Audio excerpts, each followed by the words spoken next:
Bonjour à toutes et à tous, bienvenue dans cette nouvelle vidéo. Aujourd'hui, on va parler du discernement, qui est cette qualité intérieure qui est pour moi essentielle, qui est une qualité sacrée, puisqu'elle nous permet justement d'accueillir la justesse divine en notre cœur. Comme d'habitude, ce cours est disponible à l'écrit sur l'archeofficielle.com. En description, c'est notre site.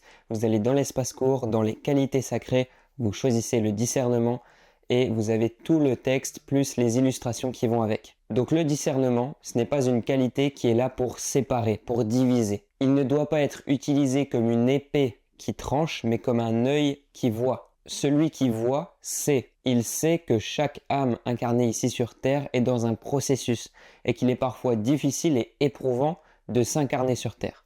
Car cela constitue un réel joyau de simulation, nous invitant toujours plus à nous dépasser. La Terre est un terrain de jeu, un terrain où les personnages vivent et réagissent ensemble, un terrain où l'âme plonge dans les profondeurs de la séparation pour mieux recouvrer à l'unité originelle, à sa véritable identité. Ainsi, chacun passe par des phases, des processus, des épreuves dans la vie et personne n'est à juger, car seulement l'intelligence divine connaît la justesse de l'engrais qui est nécessaire pour l'évolution de chacun. Ici, dans notre monde sur Terre, c'est comme une grande serre où les âmes sont plantées, mises en terre, puis arrosées, soufflées, déracinées, brûlées. Toutes ces épreuves, ces 4 éléments, l'eau, l'air, la terre, le feu, constituent la croix du genre humain. Le 4, les 4 directions, les 4 éléments qui viennent lui apporter la substance afin qu'il se révèle à lui-même et qu'il trouve le 5e élément, qui est la quintessence, qui est le cœur de la croix, le centre, au cœur des 4 directions, au cœur des 4 éléments. Tout ici n'est que simulation, et celui qui croit à la simulation s'enlise à l'intérieur. Ainsi, j'aimerais vous parler de l'importance de ce discernement intérieur et du courage nécessaire pour l'écouter. Votre nature est divine. Vous êtes un corps physique, ici, mais ce corps physique est avant tout muet par votre conscience, qui elle-même prend siège sur votre esprit, qui lui-même est en totale symbiose avec le grand esprit, Dieu. Ainsi, votre nature sur terre est divine. Seulement, la ronde des illusions et des plaisirs éphémères peut vite faire tourner la tête, surtout celle de celui qui n'applique pas son discernement, ce qui le piège dans l'illusion. Vous me direz, ok Lucas, mais pourquoi avoir fait quelque chose d'aussi pervers? Une réalité comme la nôtre où chacun peut se perdre et être piégé. Car il n'existe pas un abysse qui ne puisse se faire visiter par la lumière unifiée. Tout ici est lumière unique. Tout est Dieu, tout est amour. Ainsi, au plus profond que votre âme plonge, cela ne reste que la profondeur superficielle, car elle est incarnée ici sur Terre et fait toujours partie du grand tout. Vous n'êtes jamais perdu, puisque vous êtes. Vous n'êtes jamais dissocié, puisque vous baignez dans sa lumière. Ainsi, Dieu apporte l'expérience de la séparation, de la dualité, de la haine, de la souffrance, afin de mieux goûter à l'unité, à la fusion, à l'amour et à la joie. Chaque opposé de la dualité fait tendre vers son autre opposé. Ainsi, il n'y a pas un abîme qui ne puisse se changer en sommet. Chaque profondeur de votre âme sera un jour un sommet, car tout est évolutif, tout est amour. Le discernement permet de voir la réalité, non pas celle qui est physique, personnifiée, parce que celle-ci est vite limitée, mais bien la réalité énergétique de chaque événement. Vous avez cette boussole intérieure, cette échelle de graduation intérieure pour chaque échange, pour chaque acte. Vous savez de quelle nature est-ce que celui-ci est en train de se tisser. Je vous ai parlé de courage tout à l'heure parce qu'il faut du courage pour écouter cette boussole intérieure et ne pas se laisser enliser dans le tourbillon des émotions. Mais la lumière de l'un se reflète sur l'autre. Ainsi, celui qui s'extirpe de la situation émotionnellement, énergétiquement, parvient toujours à résoudre le conflit apparent. Parce qu'il n'alimente plus la situation par ses émotions, par son inconscience, par sa réaction. Exemple, je suis à la caisse d'un magasin et j'ai payé pour 500 grammes de chocolat. La personne à la caisse, elle me met 500 grammes dans mon petit sac, sauf que tout à coup, son collègue arrive, il met la main dedans, hop, et il en prend la moitié. Il me reste plus que 250 grammes. Et là, le caissier, il me redonne le sac. Et quelle est ma façon d'agir à ce moment-là?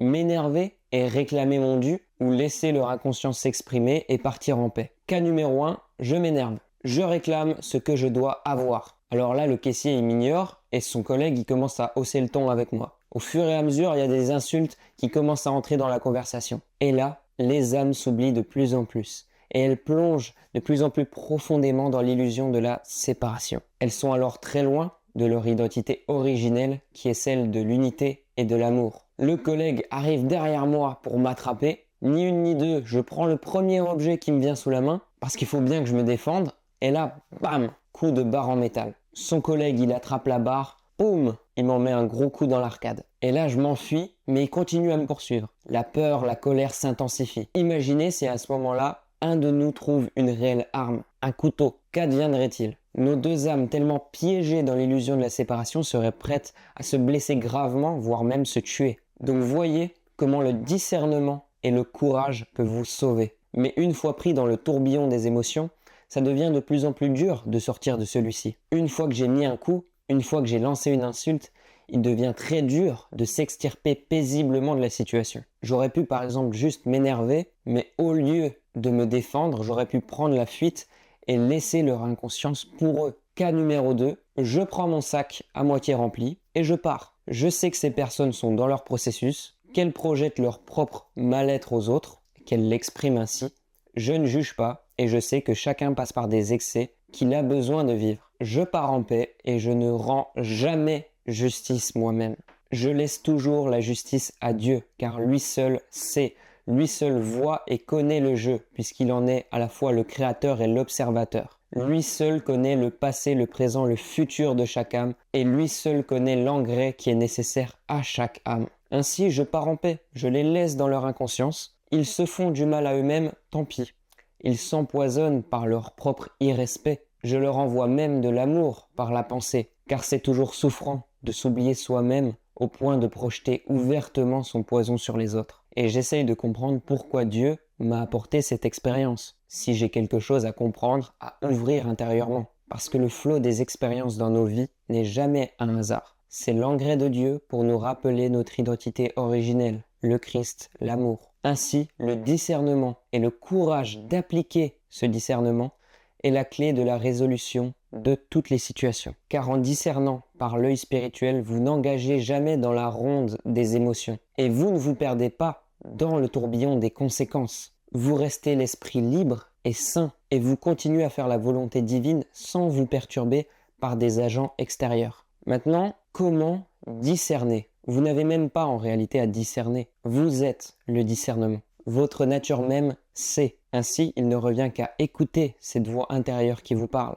Avec de l'expérience, on arrive à faire davantage de place à cette voix intérieure qu'à la réaction de notre personnage. Pour des sujets plus sensibles, pour lesquels notre ego porte des blessures, là ça peut être bien sûr plus difficile de s'extirper de la réaction. Au contraire, pour des sujets maîtrisés, nous pouvons plus facilement écouter, car nous ne sommes pas agités. Et cette voix intérieure n'est jamais celle qui cherche, n'est jamais celle qui provoque ou celle qui veut se venger. Elle est amour. Ainsi, ressentez. Dès que la situation s'envenime, dès que le ton monte, dès que quelque chose vous semble louche, dès que vous sentez de la frustration ou de la stimulation, sentez que ces réactions sont uniquement dues à votre personnage qui s'agite. Coupez vite la racine qui est en train de s'enraciner dans votre cœur et revenez au discernement divin. Voyez la réalité des choses depuis cet œil, afin de ne pas rentrer dans l'illusion et son tourbillon. Si on reprend le cas du caissier et de son collègue, voyez, en vous plongeant également dans cette situation comme si c'était vous, comment vous réagissez à l'intérieur. S'il y a de la frustration, de la colère, ou au contraire, une indifférence. Voyez également comment ces deux personnes, elles agissent. Est-ce que vous avez envie de rentrer dans leur jeu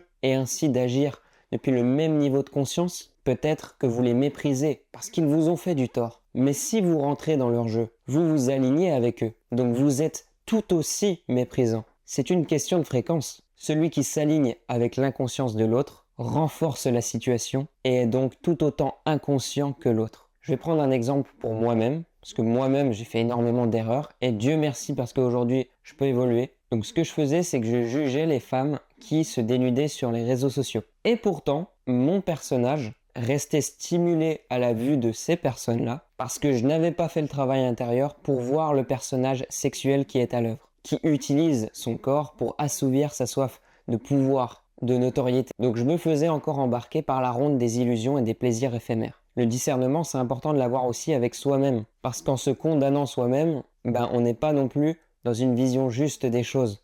Chaque âme est en processus et nous-mêmes, nous sommes aussi dans un processus.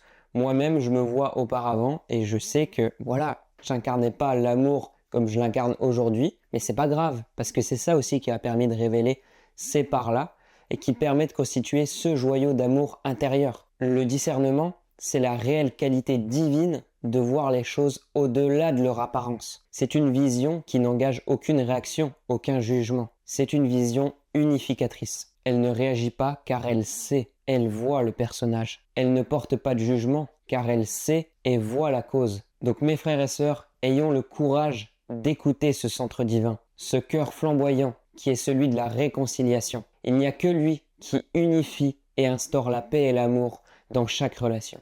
Merci pour votre écoute, merci pour votre rayonnement. Si vous avez des questions, n'hésitez pas à les poser en commentaire. Je vous dis à très bientôt, je vous fais des bisous, ciao ciao.